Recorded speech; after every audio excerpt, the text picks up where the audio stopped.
Welcome to Programming with Python session 20. The session primarily focuses upon generators and iterators, and also the you can treat this as a wrap-up session because it's the last session on the live sessions from Summer Cap 2026. Okay, the topics that we are going to cover in this session are listed down here. Firstly, the iterables and iterators, then generators, and a final glance at keywords, then debugging, then what next? All right. Before we jump on to the content, I would like you to visit this page. This is our official webpage, technolonit.com. And if you are visiting this page for the first time, I would like to get onto this get in touch and tab. And if you want to contact us through any means, you can use one of these means that are mentioned on this page.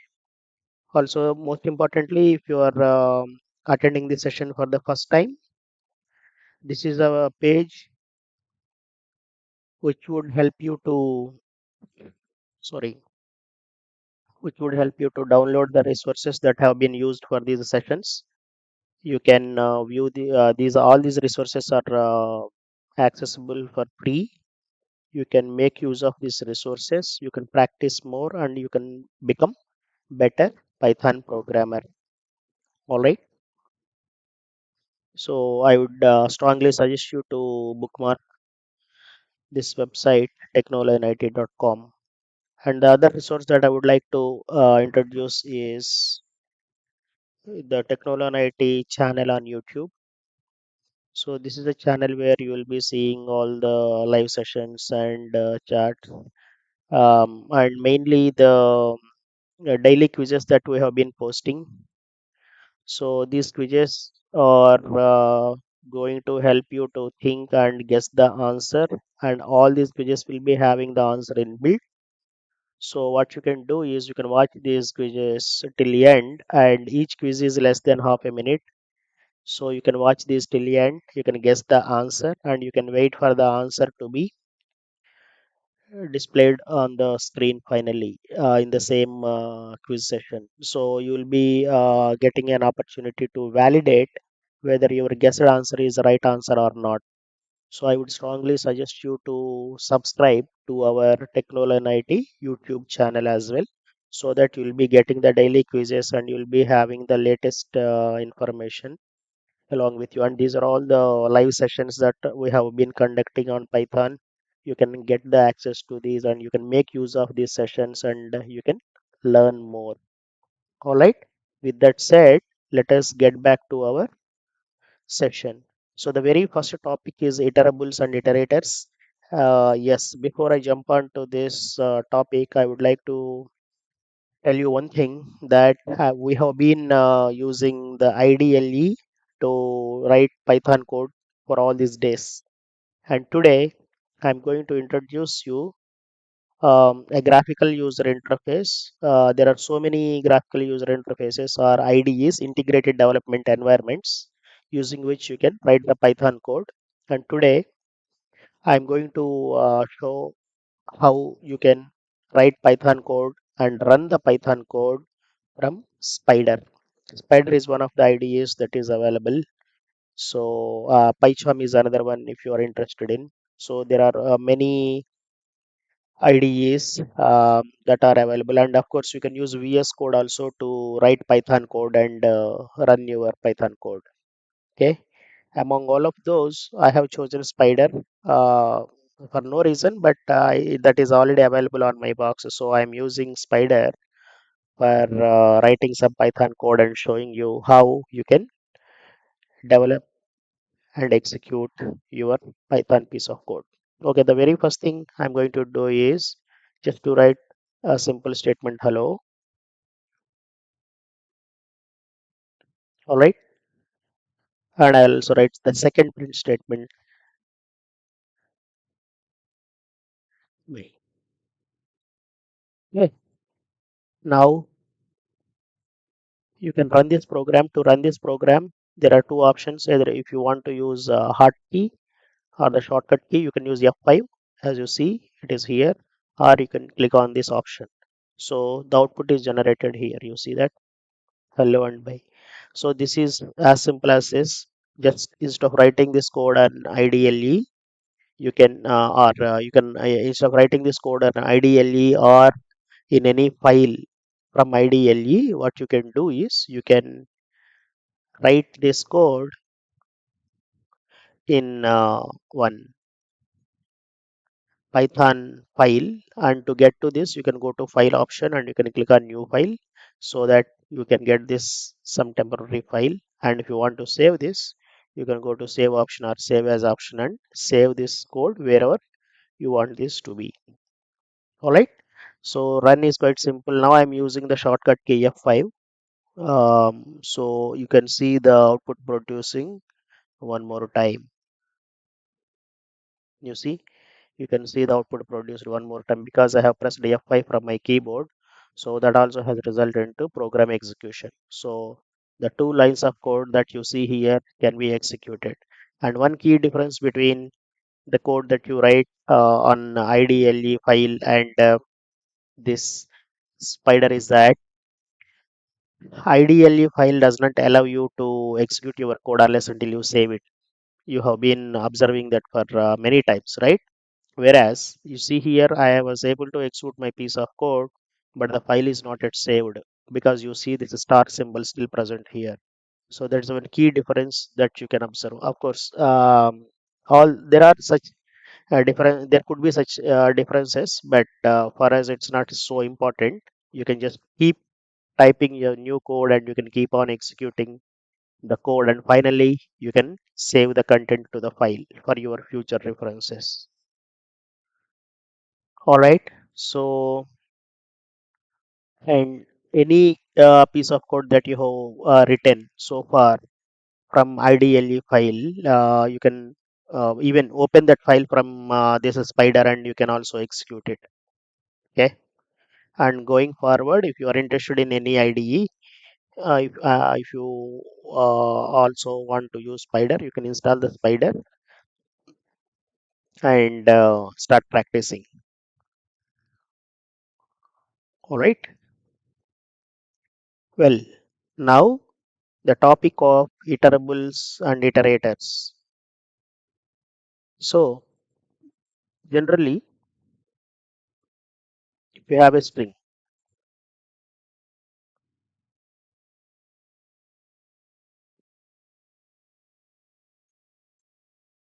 the name is Ram Kumar, and if you want to access each character from this, there are multiple options. You can say for each character in name, you can just print what ch, right? And you can run this. You see, each character has been printed, and by default, print will end the output with new line character. Hence, you can see only one character being printed on one line. And of course, using end value, you can change it if you want by passing end. Okay, all that you have already covered in other sessions. All right, now what is an iterator? In fact, here also, in this for loop also, what you have been doing is you have started taking one character at a time, and you can process that character that you have in hand at a given point of time. Here the processing is nothing but just printing, right? The print operation is nothing but processing that character, whatever the character that you have at that point of time. What is that you wanted to do? You just wanted to print that, so you have passed ch to that print function. All right, now instead of writing this explicit for loop, what you can also do is you can use some iterator. Iterator is also used to traverse through an iterable. Okay, again, what is iterable? Iterable is an object on which you can iterate. Okay, so in Python, what are the iterables? As you clearly see, can be string is an iterable. Okay, so how do I do that? So for example, to create an iterator, you can use some variable name ix or anything, but I have used it, which represents iterator generally. And you can say iter, and you can pass the name, because I want to iterate through what? I want to iterate through this. What's the type of name? The type of name is string, no? So I want to iterate through this string. For that, iter, and you pass the name of the string variable. It is name. So it now is your iterator. Okay. Now, if I just print next of it, okay. So I'm not going to use a conventional for loop by myself, but I'm just taking this off, and I'm just trying to print next of it. And let us run this. You see, you got a character R printed here. Where did this R come from? This R has been printed because of this print statement. What if I try to print again, once again, the same statement? I am just printing it one more time, and I'm going to run this. You see, you got two characters coming out. So this is how iterator works. You can just create an iterator by using iter and by passing the iterable object.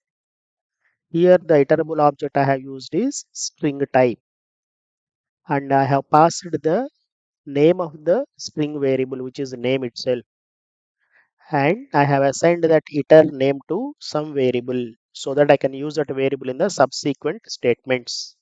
Now, next of the iterator will just always advance the iterator to the next element within the iterable. On line number 3, this is the very first iteration you are doing. So when you do next of it, you can see that you see a or printed here. Next time when you do next it, you got the next character, which is a. So if you repeat this, you can keep seeing the next character coming out. So ra, this time you should see m. Yeah, you see this. So instead of using a for loop, you can also use an iterator to iterate through each element within an iterable. What are iterables in Python? As you can see, string is definitely an iterable. And this time, what I'm going to do is I'm going to take a list. List one is I'm going to create some list. Let me give more values. And I just give this as list one. All right. Okay. So you don't need this for now. I'll just remove this, or you can comment out. That's okay. I'm just deleting it. You see, list one is a list type variable, and I have created an iterator on that, and the iterator name is it, and I have used the next. So you just run this. So what is expectation? You see 1, 2, 3. 1 because of this, 2 because of this, 3 because of the last one. And if I try to do one more time, you will be getting the next element, which is 4. Yes, you see all 1, 2, 3, 4 have been printed. What if I try to access next once again? So while your list has only your list has only 4 elements, but I am trying to call next on the iterator on the list for more than 4 times. So first four, it was able to access, get the elements. First 4 elements, it was able to get 1, 2, 3, 4. And after that, as you can see here, it results into stop iteration error. Okay. So this is what you need to be careful, but just I just wanted to show you what really happens if you try to do more number of next calls on an iterator than it can iterate through. That results into stop iteration, right? So this is how you can use iterators. So I have shown you how to use iterators on a string. I have also shown you how to use iterators on list type. And what if this is a tuple? Okay, I call it as T1 for now. And to convert this into tuple, what is it you can do? You can just define it as a tuple. Okay. Now it became a tuple. Okay. And here I need to pass T1, the name of the iterable. Right now the iterable is tuple type. So the tuple variable is what I am passing here. I'm going to run this. Nothing to be changed on the rest of the code. As you can see, 1, 2, 3, 4 have been accessed. One element at time from the tuple has been accessed and it has been printed here. This is how you can iterate through a tuple using iterator. So I have covered string, I have covered list, I have also covered tuple. You can also apply iterators on sets, right? Set is also an iterable object in Python. So I have converted this into a set. I need to change the variable name, so I can just go ahead and run this again, right? And as you can see here, you get all this, right? You see all this output. So if you generally want to, if you are really seeing more and output on and you are getting confused, you can do clear console and now you can run it again. You can see the output of the current run, which is nothing but 1, 2, 3, 4, and you can see 1, 2, 3, 4 printed over here, right? So I have shown you how you can apply iterator on string type, how you can apply iterator on list type, tuple type, set type, and what is data type that we have discussed already. Apart from this, dictionary. So I will just create a dictionary, simple dictionary.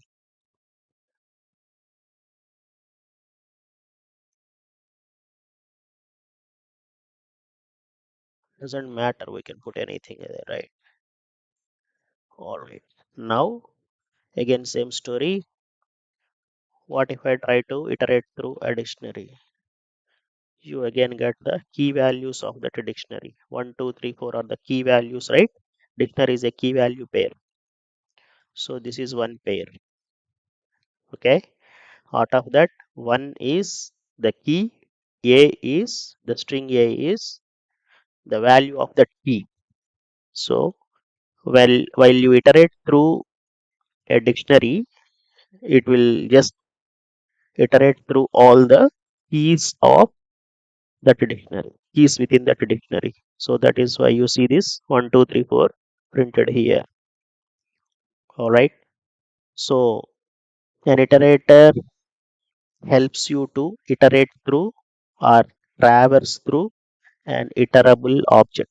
What is an iterable object?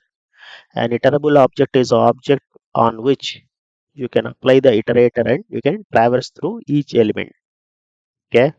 I have just repeated this code, but The philosophy of Python doesn't allow us or doesn't even expect us to repeat the code. You can put this in a loop or you can do anything so that or you can put some condition and you can put this single print next it in some loop so that you can just you needn't repeat the code, but just for you to show what happens and how you can call next multiple times. Each time when next calls what happens, I have just written this code repeatedly, but you can use a for loop and you can just traverse through the iterator, and that is how you can do this. All right. Well, so this explains us all about iterables and iterators. So string, list, tuple, set, and a dictionary. These are the iterable objects or iterable entities in Python. So creating the iterator and using the next on the iterator, next call on the iterator is uniform, same, irrespective of on what data type you have applied the iterator. Okay. So this is all about iterators and iterables in Python. All right, let's move on with the next topic. Next one is generators. So what is generator?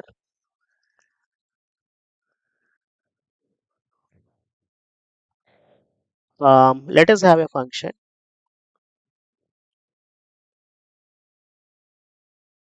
I call it as fun. The name of the function is fun. There is some keyword called yield, and I write some values here. Yield something.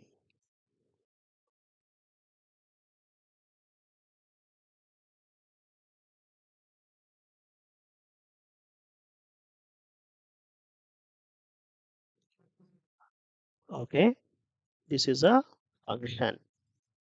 I have defined a function, and what does yield do?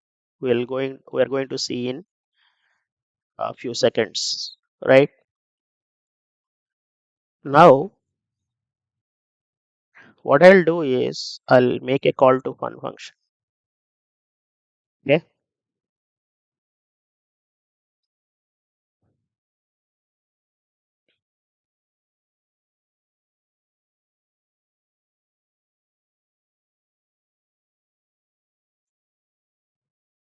nothing happens in the output because it has just executed nothing because I did not do anything with what has been written back by fun function.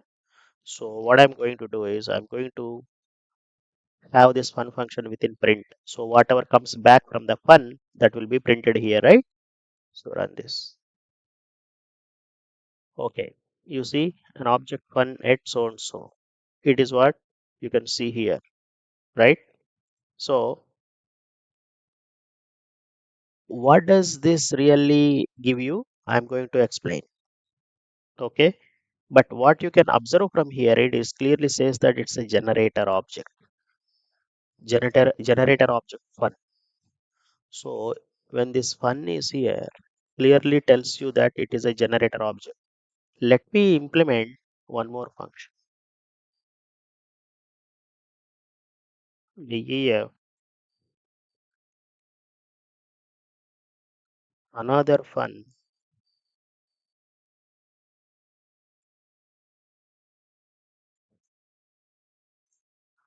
and I just put pass. I don't want to write any code at this point of time. And let me also call another fun. Make sense? Now let us run this. Okay. You see, generate. Okay. Sorry. Wait. Let me clear this and I'll run this again so that it would be showing you the clear cut output. Okay. You see here, generate object fun, and this gives you none. So this doesn't really tell that this is a generator object, but both are functions. What is the difference? What makes the fun function to be a generator and what makes another function not to be a generator, right? If Python has treated another fun also as a generator, it would have printed the very similar message generator object, another fun at something. But that is not what it did. Make sense? Which means that there is a difference between these two functions. Something has made fun function to be a generator. That something is nothing but this keyword yield. Okay.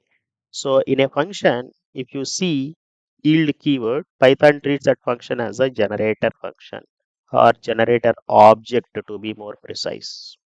Okay. And in this entire another function, you don't see yield anywhere. Hence, another fun has not been treated as a generator object by Python. All right. Now, what is a generator really? Okay. What we can now do is we can now write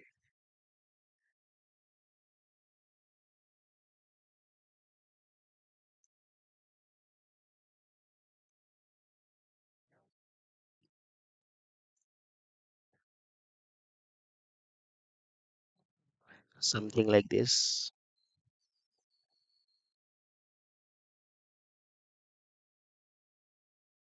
Okay, I'll keep this aside for now. I'll just comment out this line of code and I'll just run. Oh, sorry. This should be in.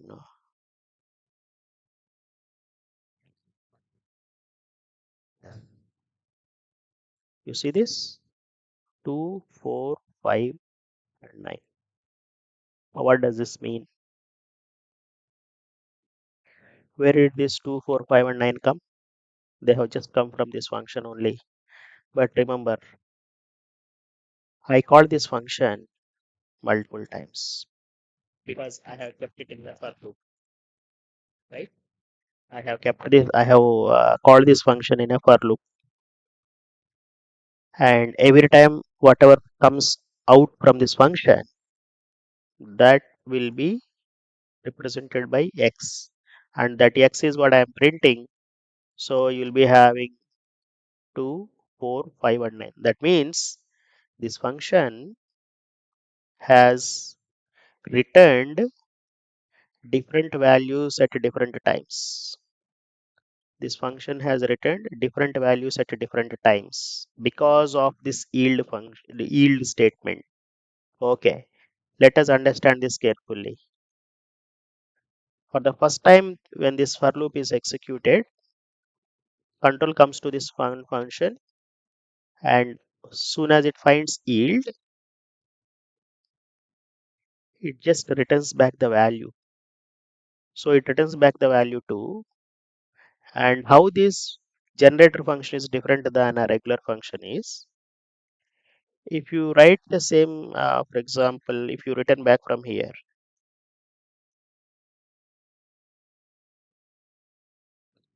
mhm, and I call this once again,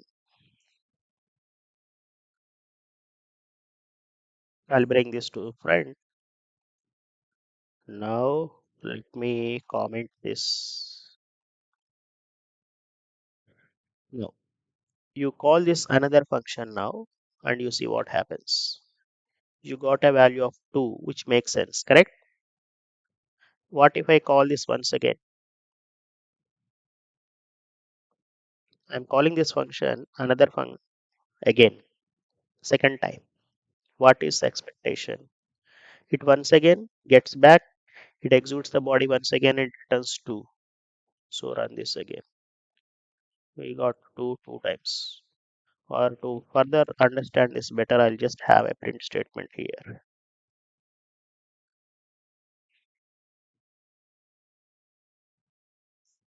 All right.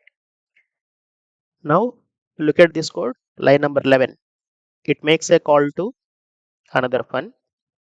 Then it prints high and then it returns 2. So you can see the output high printed on the screen, also 2 because of this statement. When the same function got called again from line number 12, control goes back to this place, it prints high and it also returns 2 and that 2 will be printed here. So you should be seeing high 2 as output. Make sense? What does this mean? In general, when any function is called, the control reaches the place where the function is defined and it executes each statement within that function definition from top to bottom. This is how any function executes, but a generator is different. What I'm going to do now is I'm going to switch back to this piece of code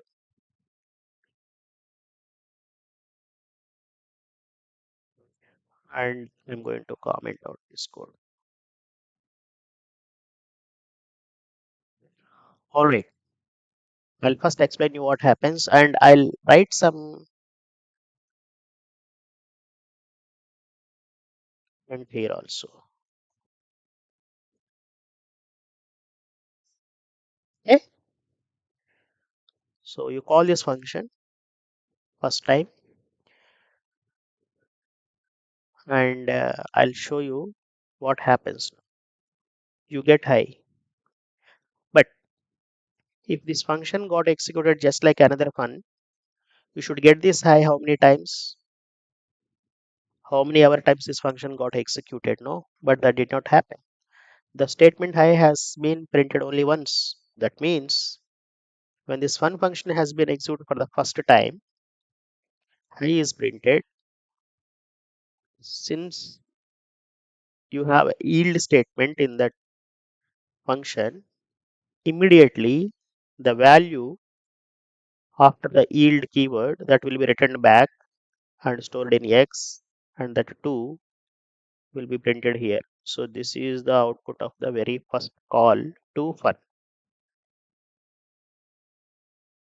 And then what happens? Being a loop, fun is called second time. This is an interesting difference between a regular function and a generator function. In general, if it is a normal function, the control should go back and it should execute the statements from top to bottom once again within the body. However, within a generator function, that's not what happens. Yield last time when it was about to return this 2 to its caller, it also remembers that I have executed up to this line in this generator function. So that is a key difference. So next time when the same function is called, it continues with where it left within the function, but it doesn't execute the entire body of the function once again.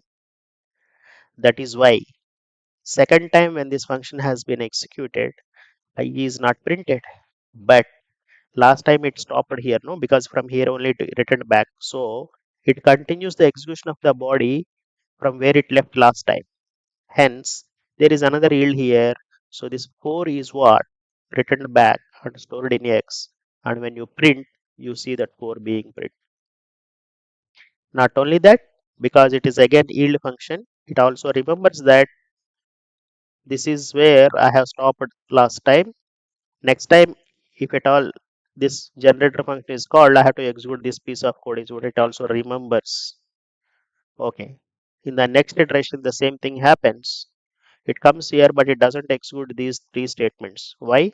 Because it has remembered that next time I have to execute from this line of code. So it executes, and that means it again returns back that value 5. Before it returns back, it remembers that next time I need to execute this. So that 5 will also be saved into X and that 5 is printed here. Right? Next, when this function is called again, you see it comes to this 9 and that 9 will be returned back and that 9 is printed. So when you call a generator function multiple times, it doesn't execute the body again and again repeatedly, again starting from the first statement within that function. That is how a generator function is different than a regular function. Secondly, since it has to continue from where it left last time, it remembers, internally it remembers where it left last time so that it can execute the subsequent statement when the same generator function is called again next time. Make sense? So this is a key difference between a regular function and a generator function. Okay, where is this helpful? Where are generator functions helpful? Okay, a simple example I can give you is,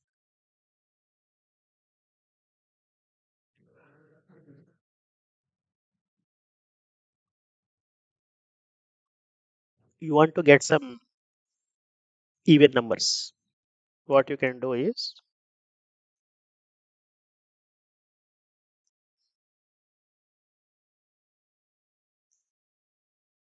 you can give some big range, and I also start. You want even numbers? Okay, even is okay, 0, right? So what you can say is, you can yield ii, and you can also say ii plus equal to 2 for the next time, and get rid of these things for now. Now come, and you can write some function here, and I will call this function multiple times. I call it 5 times maybe, and I print x. So let us observe what happens. Okay, I call the function. Oh, sorry, I call not x actually. Yeah, oh sorry. You need to call. What I have to do is I'll make a call to fun,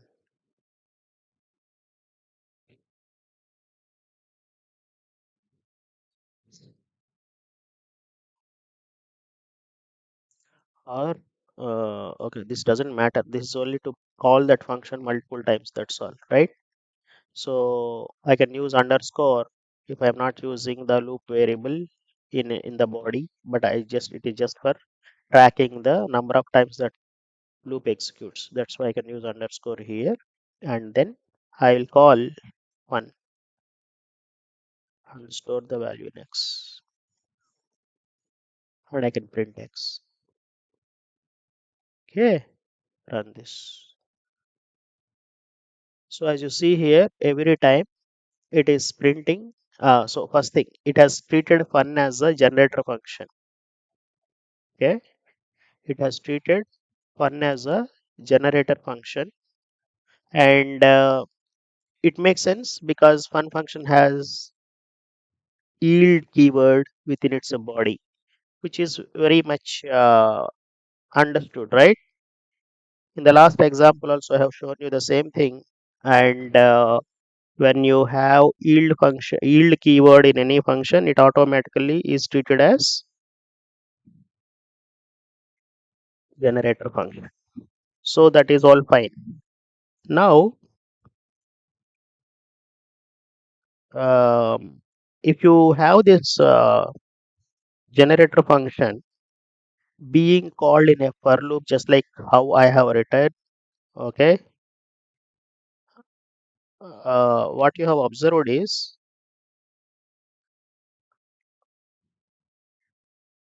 you have seen this function fun being called 5 times. That's why you see these messages 5 times. Okay, and I really want to show you like how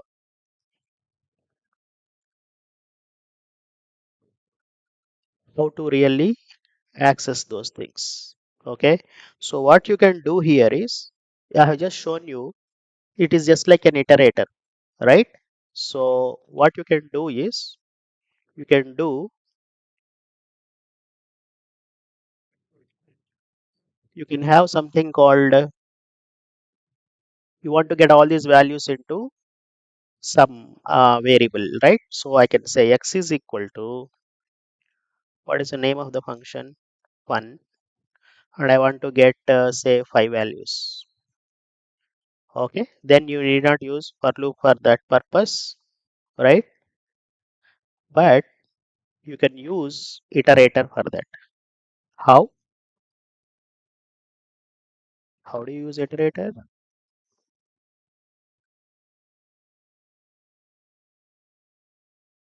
Use iterator like this, right? Just run this. Sorry, one. Okay, give me a second. Oh, but you will get everything. Ah, that's okay.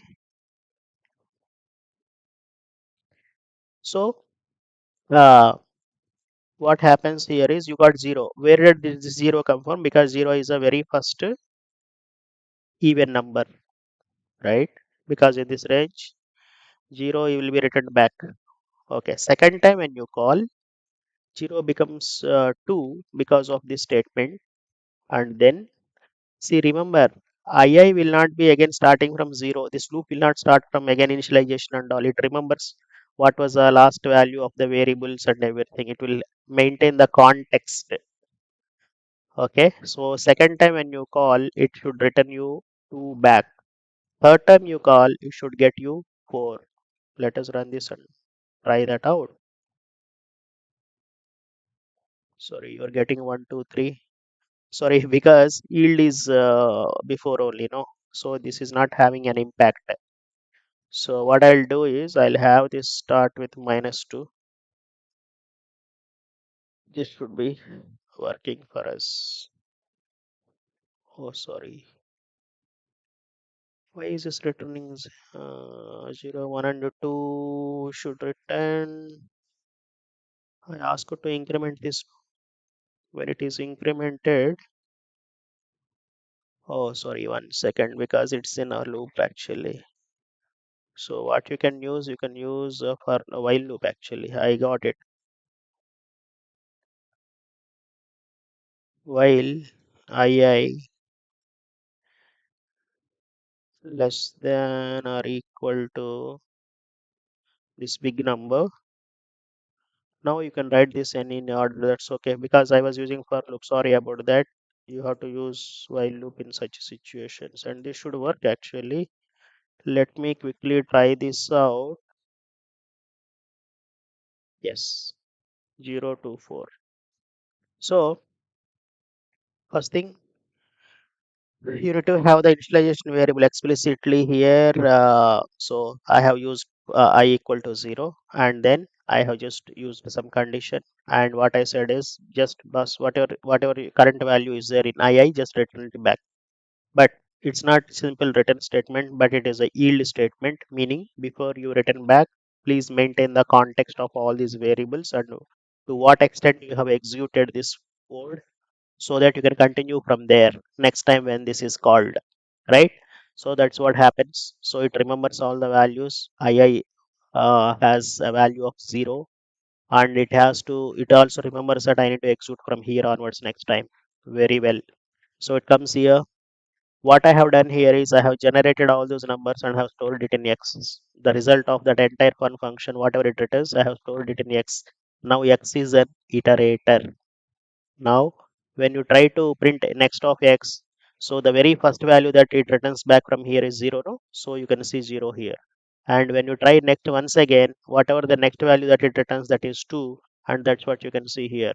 Next time, whatever it returns, it is 4. So this is what you can see here.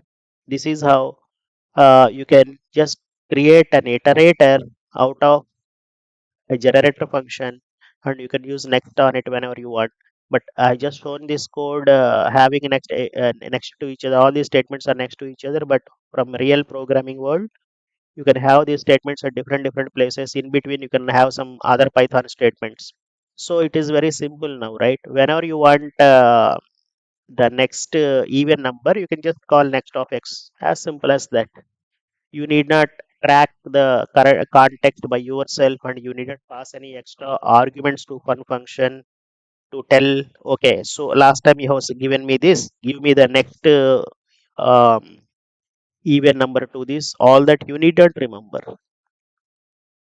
Okay, so this is how you can have generator function. Generators are nothing but they must be having yield in their body, then only they will become generator. They will become generators. How is a generator function different than a normal function?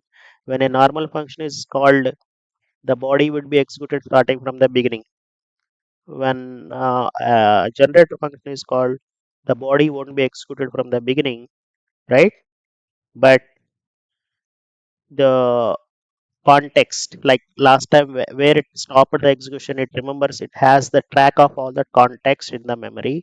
So when the generator function is called, it will continue the execution from there onwards, but it doesn't repeat executing the entire body starting from the beginning. That is how generators are really helpful, where you can just start execution from where you stopped last time, so that you can keep moving with the next execution cycles.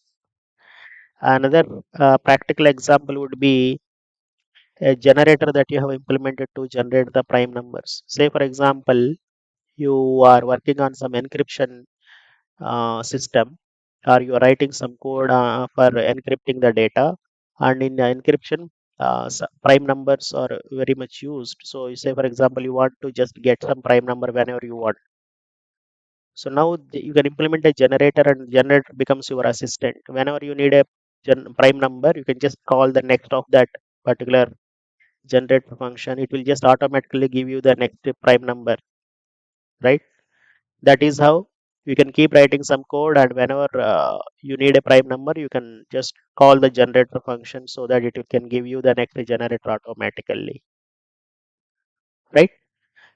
So this is so simple and really, really helpful, because Python is capable of tracking to what extent a piece of code has been executed within a function.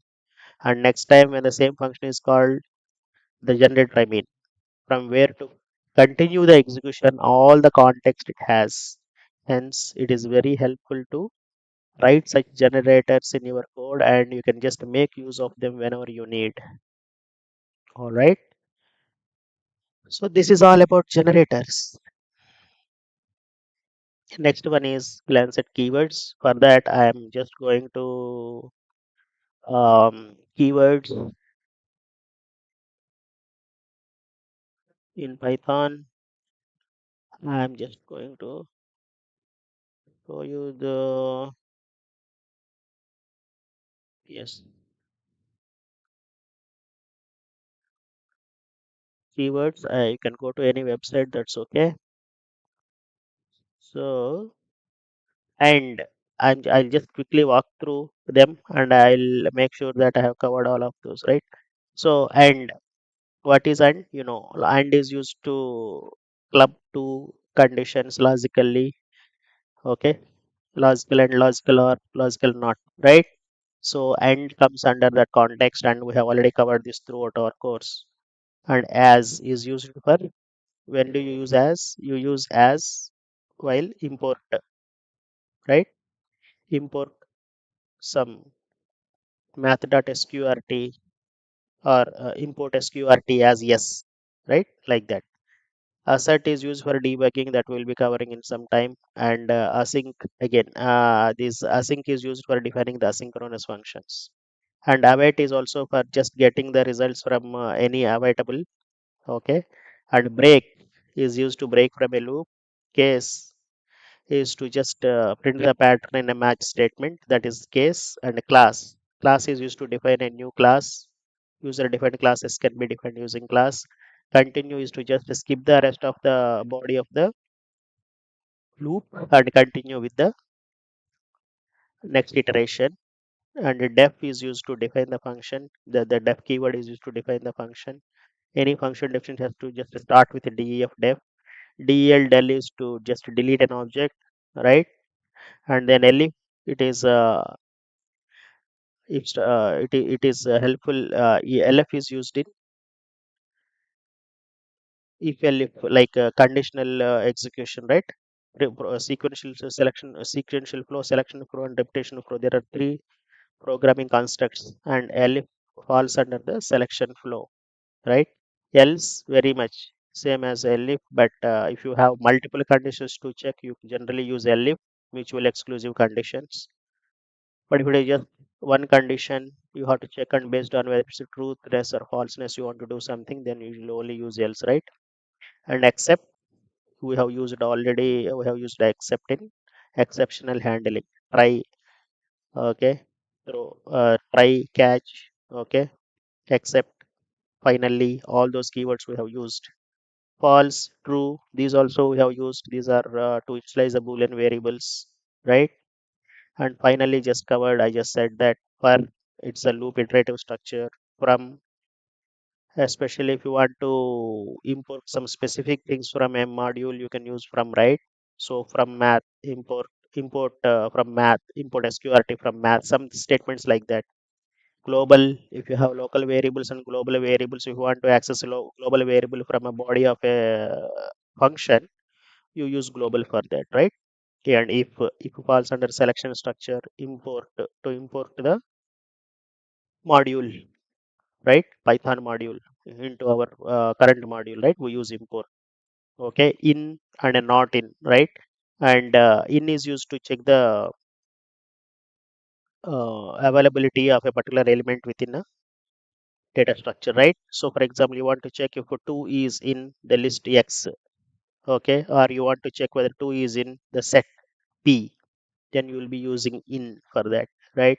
And is just to check whether the two variables are of the same equal or not, right? That is where we will be using is. And lambda also we have covered during functions, how to define lambda functions and how to write that piece of single line. Generally shortest functions can be represented using lambda, and all we have covered, right?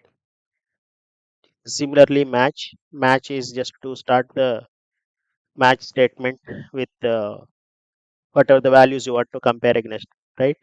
And none, again, none is not something that I did not really stress upon throughout the course, but today I have shown you in some situation. For example, when you use another function, I'll just call this again, right? Wait, I'll show you.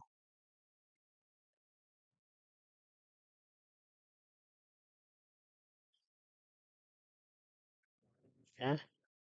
Just if you print something from a function that returns a value, you will be seeing that 2 being printed. High is coming from here. Let me remove this for now. If I run this again, it should print 2, correct? It is just printing 2. But what if you don't have this, and if it is just some pass? There is no statement within this body, right? Now run this. You will see none. What does it mean? So when a function doesn't return any value, but you are trying to print that using print function, or how you can store the written value into some variable also, then also, and if you try to print that, you will be seeing none printed out. What is this none? None is a data type in Python. Okay, what does this indicate? It indicates that there is no any data that is coming out from this function in the current context, none, right? That is how none is used. None is a standard data type in Python. All right, let's get back. So non-local, again, we talked about local and non-local variables in functions, right? So when you have to refer to global variables, you use global, and a non-local is used to declare a non-local variable, right? Not in, I talked about it. Or logical and illogical, or whenever you want to do a club multiple conditions use logically, then you will be using logical and logical or, right? Or and will be used. Pass, I have covered just now. Rise is used to raise an exception. This also we have covered. Return statement, when you want to return a value from a function, right? True is one of the boolean values to a boolean variable, right? You can initialize a boolean variable using true or false. Keep in mind that true and false both are of capital, they start with capital letters. which is different than any other keywords in Python. Okay, try, try, accept, finally, right? These are the ones that we have already used in um, exceptional handling. In the exceptional handling, okay. So that is about true, and the try is to just to do try. So yeah, sorry. These are all for exception handling. Try, except, finally. Okay. Else is of course else can also be used to exception handling, but without exception handling also we can use else with a simple if else structure. Right. In the if else structure also you'll be using else. All right. Then while is another iterative structure in Python. With is used along with the files, right, where it is more convenient way, and I already covered the topic or point that always use with when you are dealing with functions, right. So that sorry, files, so that the file related resources will be automatically closed or relieved, and the necessary corresponding memory will be written back to given back to the operating system. So that is a more suggested way to use with instead of right using open by explicitly and all, right. So that is the context of with yield covered just now in this session. So these are the keywords that are available in Python, and as you can see I have covered all these keywords throughout our sessions, and this gives you the thorough list of this explains the thorough list of keywords and where they have been used in Python. All right. All right. Then debugging. Yes. To understand what is debugging and all, I will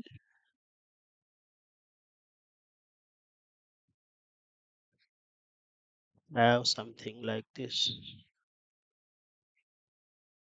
Yeah. So first thing, if you have to debug, you need to have a breakpoint like this. If you want to have a breakpoint, you just be anywhere on this ribbon and click on the point where or the line where you want to add a debug statement. Then you can just go to debug menu, and you can just click on debug, or you can use Control F5, the hotkey. Yeah, you see here right now you are here, right? So sorry, let me write some statement here so that you'll understand, because it has pass, no, so you won't understand it better.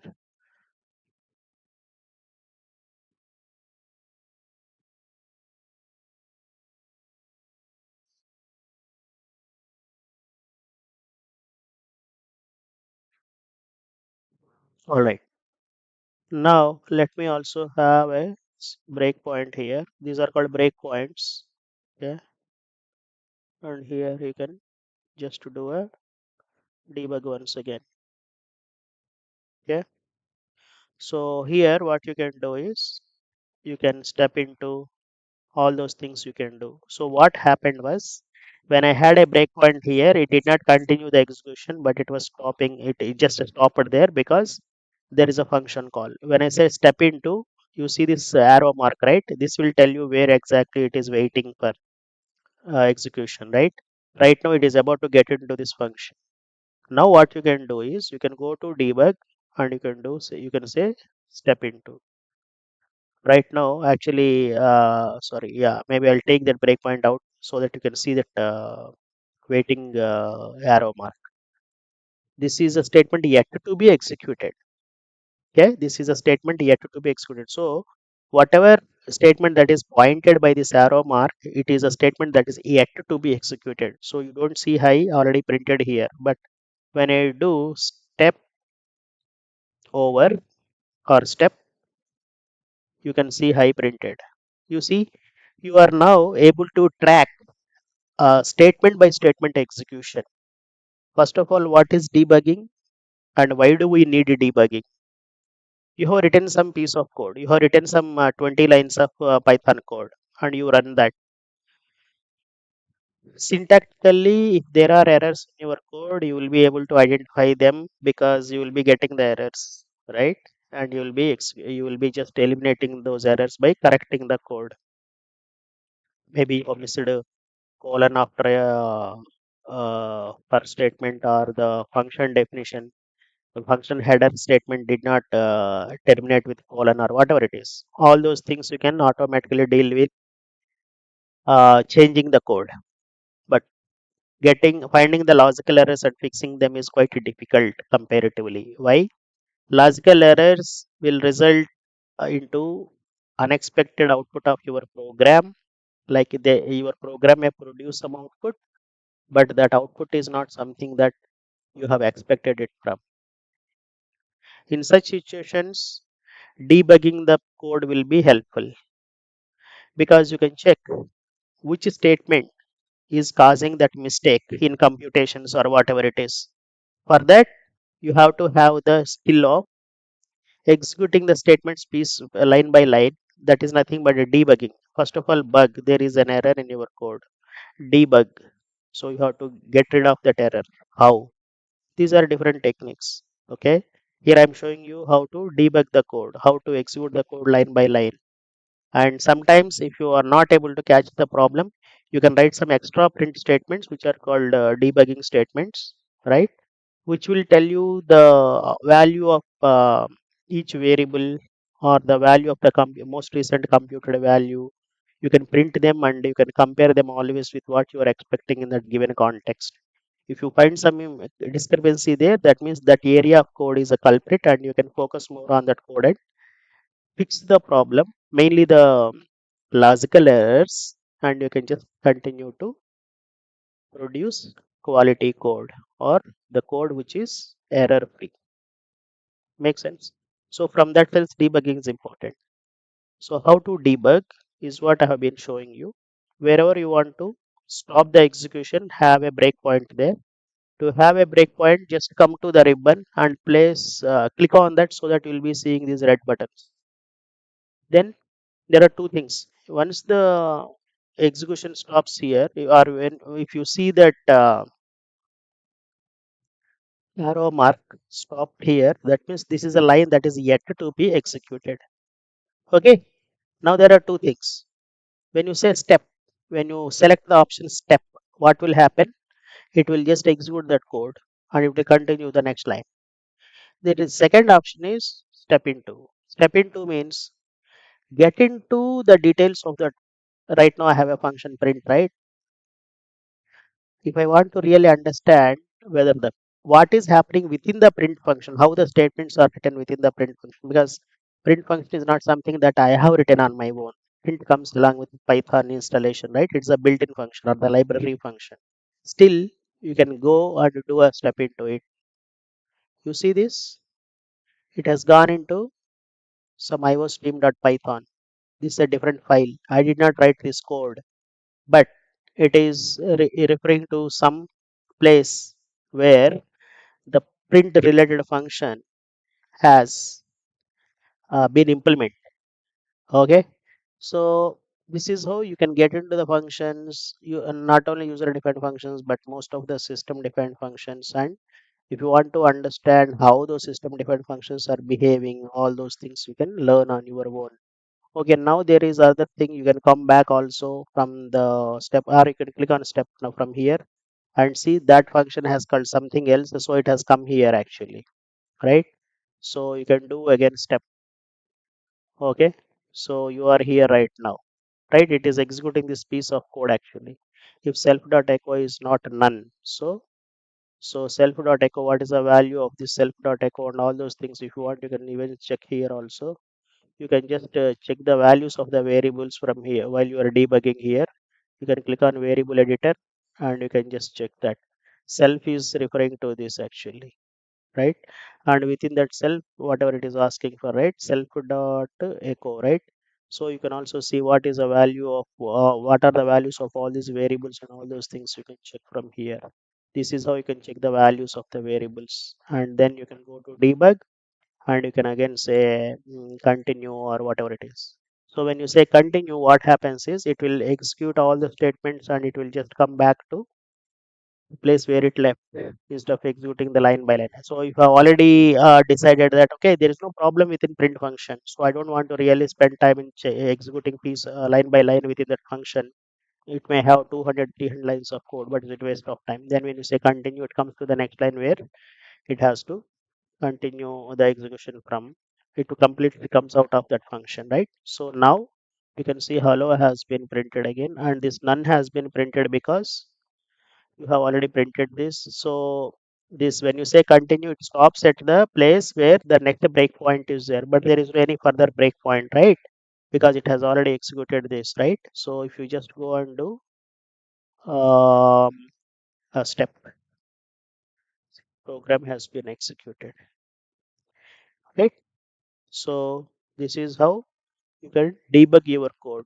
During debugging, you have step into, step return, okay, and you also have continue, and you can also stop. These are all different options that you have. So I'll repeat this once again for you. So for example, if you want to first start debugging, you have to first have the breakpoints. So right now breakpoint is hiding here. That's why you're not able to see. Okay.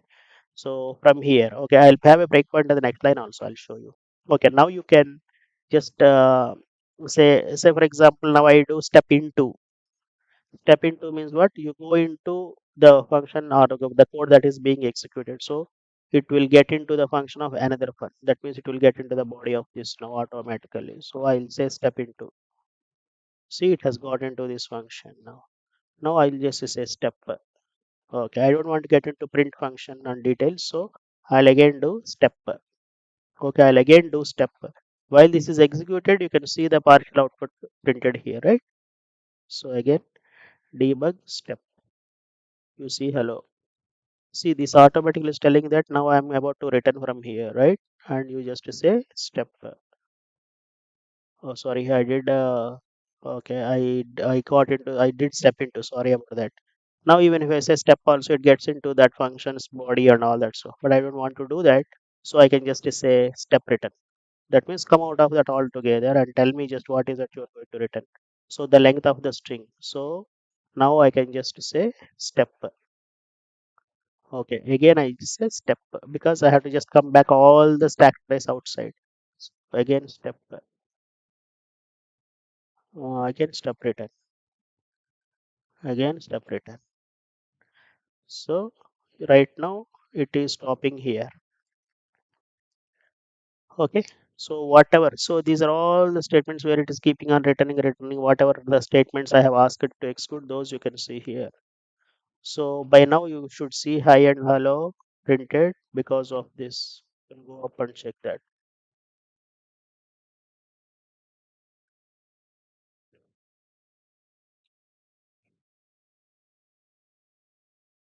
You see hi printed here, hello printed here, and then it started returning back from there based on my conditions, comments. Again, I'm going inside once again, step into. Yes. I'll just do step. Again, I do step. Now you should see hi printed. You see hi is printed. I do step once again. I do step again. Okay, I do step return now. Or I can also even say continue. So it will just come back and we have done. We are done. We have completed everything. So if you go to the body, there is nothing to be executed, and by now you can see all hello and hi hello printed twice because of two calls. Hi hello is printed twice. This is how you can understand how to execute line by line, how to debug your code, and all that. Okay, this is a process of debugging the code. I have just shown you in Spider, but the meanings of step into, step return, continue, and stop I did not cover, but that's okay. If you already identified the problem, I'll just do it again. If you have already identified the problem, oh sorry, I don't have breakpoint anywhere, that's why I did not stop. Okay, now let me debug this. Yes, yeah, it is right now here. Okay, and I do a step into now, for example. Okay, I do step. Okay, but okay, somehow I found the problem here. I understood that okay, this area is a problematic thing. Then if I want to completely stop the debugging, I can just do click stop. It will terminate the program execution, right? So this is how you can use these options from debug, and you can just identify the problems, and eventually you can also fix them. So that is the debugging part of the session. Okay. Now you have what next, right? Okay. The next very interesting thing. Yes. Um, for last couple of weeks, you have been attending these sessions, right? Live sessions, and we discussed many things from Python, right? Starting from very basic, right? And even I have also talked some advanced topics, right? Especially in this session, like generators, iterators. These are generally classified as advanced Python topics, but I have just covered them so that you will be familiar with such topics as well. All right, now with all that learning, what is what you want to really do meaningful in the Python world? Okay, you learned some concepts. You also have some knowledge of coding, right? For a given context, what how to write the code and all. But okay, now maybe if you have really practiced seriously soon after these sessions, I'm sure you have been now comfortable with these concepts, and you are really confident on especially at least the topics that I have covered in these sessions, and the programs that I have shown you. Well, what is that next step I need to take? This is a general question that comes to everyone's mind. So my answer for that would be two things. If you have already have your mind prepared that I want to become a front-end developer, meaning when I say front-end developer, generally any web application or enterprise application, right? It will be having front end. Front end means all the UI, look and feel, all that, right? All the front end development comes under that. So Python is a language that supports front end development as well. That means using Python, you can develop some screens, menus, buttons, right? All that. So if you are interested in such front end development, yes, you can go and learn some Python front end tools like Django and all that. Okay. So that, but remember the basics that we have covered in all these sessions will help you out, because those are just some frameworks that come with some inbuilt functionality, but all that you need to know is how to implement those controls in your project or in your work. So, but if you look at the code of those such standard templates or the packages, they also have the same concepts of what we have been learning for all these sessions, right? So, getting into the stream of web development or front end development is one option for you as a next step. However, the other option that you have in front of you now is you can go and continue with the other stream, which is data science, machine learning, and all that stuff. So, in data science and machine learning, Python is heavily used for multiple reasons. One is using Python, you can do POCs at a very faster rate compared to most of the other programming languages that are available today. So, Python is a really good language for POC development and all, in terms of how much time it really takes to build a POC and show it to customers or the project stakeholders to get the opinion from them, right? before going into the actual implementation, right? So you can either decide to go with data science or AI or whatever the technologies that are very much evolving today. So that is also an option.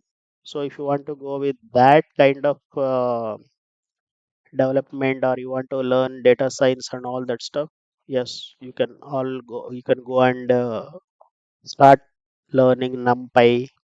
Okay, all such packages you can learn. Okay, that is where in the initial sessions also I have explained that Python has a very rich set of packages, modules, all the support from external third party packages and all those things are available, right? So you can go with NumPy, all such things, and you can learn such things, and you can become data scientist, or eventually you can become a developer. Artificial intelligence related stuff also you can learn, but keep in mind that either you, of course, generally those who are interested in front end development, they opt for the different stream, but those who are interested in data science and all, they will choose a different stream. But the concepts that I have covered so far are equally important for both the streams, irrespective of what stream you decide to go with. These concepts are always helpful, and these concepts will again repeat in your future development tasks and all that. All right. So that is all about what next is what I really wanted to cover, and it's all your interest. I'm not going to suggest anything like you take this stream or that stream. Okay, it's up to you, based on your interest, based on your core strength, based on your dream, right? You decide what to do next. Okay, you gain some knowledge in Python, and if you have not attended all these sessions, I would strongly suggest you to watch all these live sessions again. Okay, and then you will have a complete picture of what is Python, starting from the very scratch installation and all that, to the level where I have covered the advanced topics, right? So with all this knowledge, you yourself decide what to do next, whether you want to go with front end development learning, or whether you want to go into data science stream. Anything based on your interest, you can continue further learning and keep learning, and become strong at the concept that you learn. Practice more and more. That's the only key to success.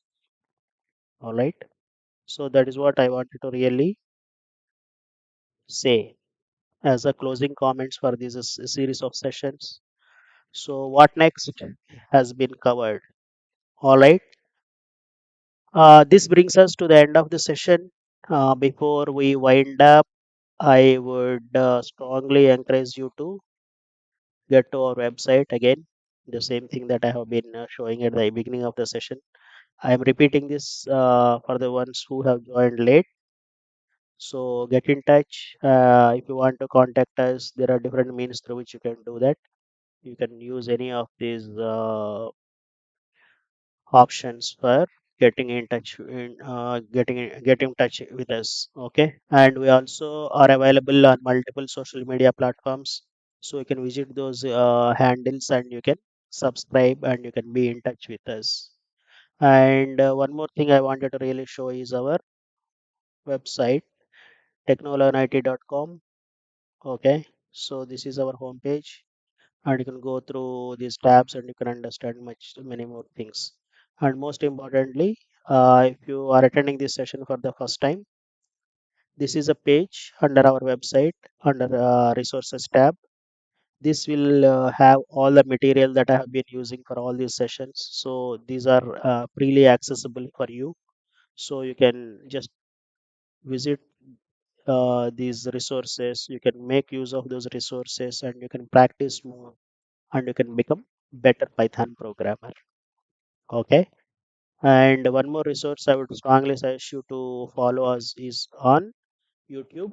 Our YouTube channel is Technol and IT. That's what you see here, and you will be having access to all these live sessions, right? And we also post daily quizzes. Each quiz is of less than half minute, so you can watch these quizzes till the end, right?